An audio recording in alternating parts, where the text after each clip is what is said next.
Now, I want to talk about 7 signs that Tamra and Eddie are headed for a divorce. And then I'll get into talking about the episode and everything. The first sign is that there was a new blind item about it. Now, as we know, blind items, they're not always true, but more often than not, where there's smoke, there is fire. So let's watch the blind item, and then I'll go through more of my reasons of why I think Tamara and Eddie are going to head to a divorce. Bravo Snarkside just posted a blind item about the Real Housewives of Orange County, and I want to see if we can guess who it's about together. The blind item reads, the South of LA housewife who never met a procedure she didn't like or a cause that she could use to make her a victim is headed for a split with her husband. And if I had to guess, I think it's Tammy Sue and Eddie. I mean, does that not look like the face of an exhausted man? Who would you guys guess it's about?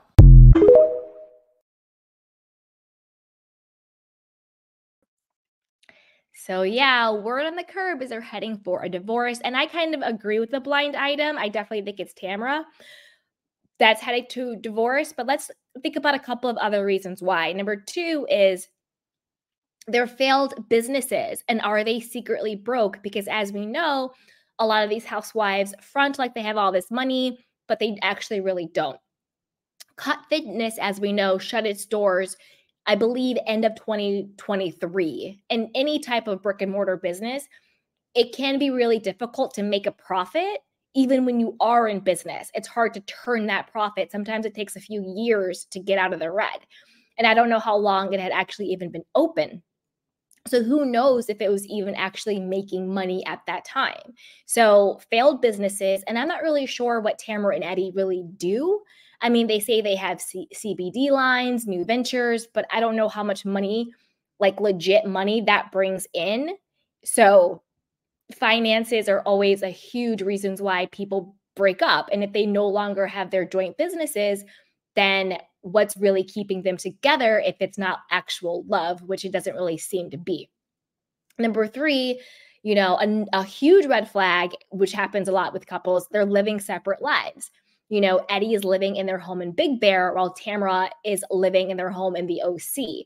I always think it's a little questionable, a little shady when one of the partners gets their own sort of pad or their own digs and they spend the majority of their time in a secondary home. That's basically, to me, sort of maybe like a trial separation where the husband lives in one house, the wife lives in another. I don't know. To me, that's a big red flag. I get couples who retire together in a second home, but it's always weird when one primarily lives in one house and the other one lives in the other house, right? Number 4 is Tamara's violent and aggressive behavior when she drinks and she's outright embarrassing him. Like we see it all the time, but just to highlight a key example is when they went to dinner at Katie's house. Like Tamara acted like a damn fool. She was wasted. She was mean. She was aggressive. She was embarrassing him. He looked mortified. He looked embarrassed. He kept trying to calm her down, telling her to stop, and she wouldn't stop. She just kept going and going. And did you notice? I don't know if he drank or not, but he definitely kept declining drinks. So it was clear that he was sort of like in babysitter mode. And like, that's never fun. You're going out with your boyfriend or your husband or your wife or your girlfriend. You don't want to be a babysitter. You want to be able to be in social settings and relax and have fun with each other. You don't want to have to be like the sober person looking out for like your wasted partner.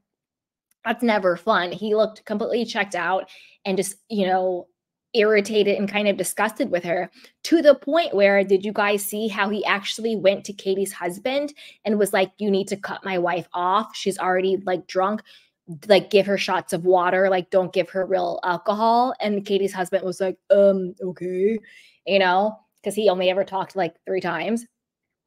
But that's really embarrassing. Like, if you have to like tell other people to cut your partner off, like these people are in their 50s and 60s, right? Like, who wants to be saying cut my partner off when this woman's like in her 50s? It's crazy.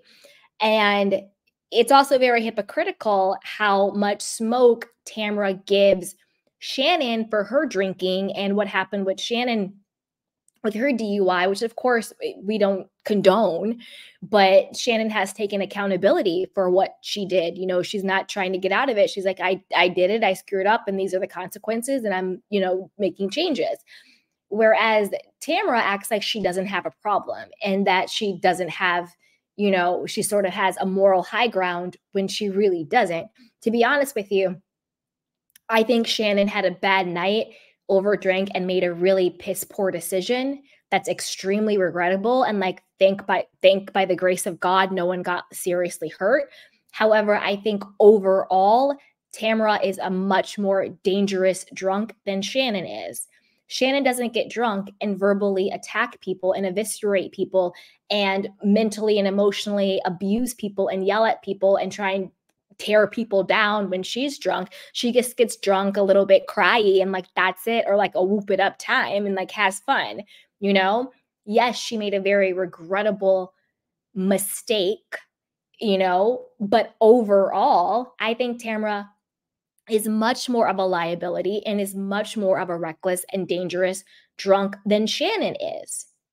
When you look at the totality of the situation, it's absolutely ridiculous.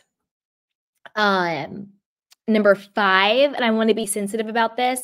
Again, if you're a new candy cane, we do talk about sexuality on our channel. We talk about identity. So if we talk about that, it's from a place of love, not out of a place of trying to like, I don't think being gay is wrong. So if we talk about sexuality, I'm not saying it as a way to be derogatory towards anybody. So number 5 is the, you know, allegations that have been out there about Eddie's sexuality. You know, if they are true, and I'm not saying they are, I have no proof, and it's quite frankly none of my business, but since they are public figures and these rumors are out there in the public domain and I'm not making it up myself, maybe he's ready to, you know, live his life or live his truth. If that is the case, I'm not putting that on him. Hypothetically speaking, I'm saying maybe that's something he would want to explore, because there has been rumors about that, and also infidelity, you know? So if there's rumors about a partner's sexuality or infidelity, people get to a certain age in life and they're just done not being their full selves. So maybe there's something in that happens at, I don't know, like middle upper age, where you're just done and you just want to do you full out. Number 6 is rumors of Tamra getting fired from the show. So again, if it's not a marriage that's based on like true, authentic love, you know, once the money dries up, once the opportunities dry up, once the free promotion dries up, there's really no more incentive to stay. You know, all the kids are grown. Not that they had kids, but she had kids. So there's no more kids in the house except for her daughter, but her daughter's like 18 now.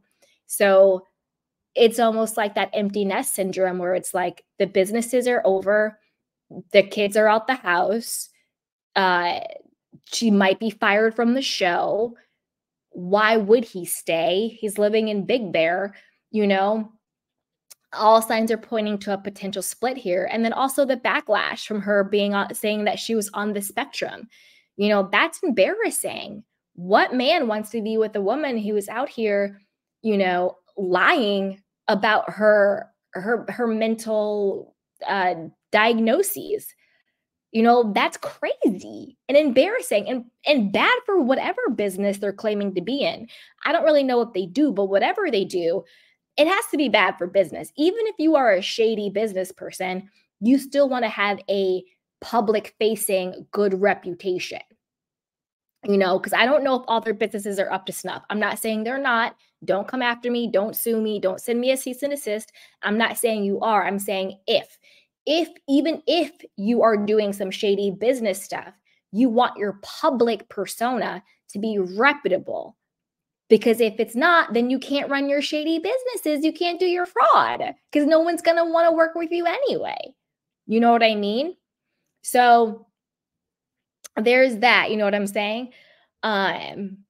So those are kind of the 7 signs that I thought about of why I think Tamra and Eddie are headed for a big divorce. But as always, I want to know what you guys think. Put it down below and be sure to like, subscribe, and share. So with that, let's move on. Oh, yeah. And then there was also like a Reddit post about it. I forgot about that. But now let's get into the nitty gritty of recapping the episode and the show. Okay. So I have to say, and to my own surprise, I really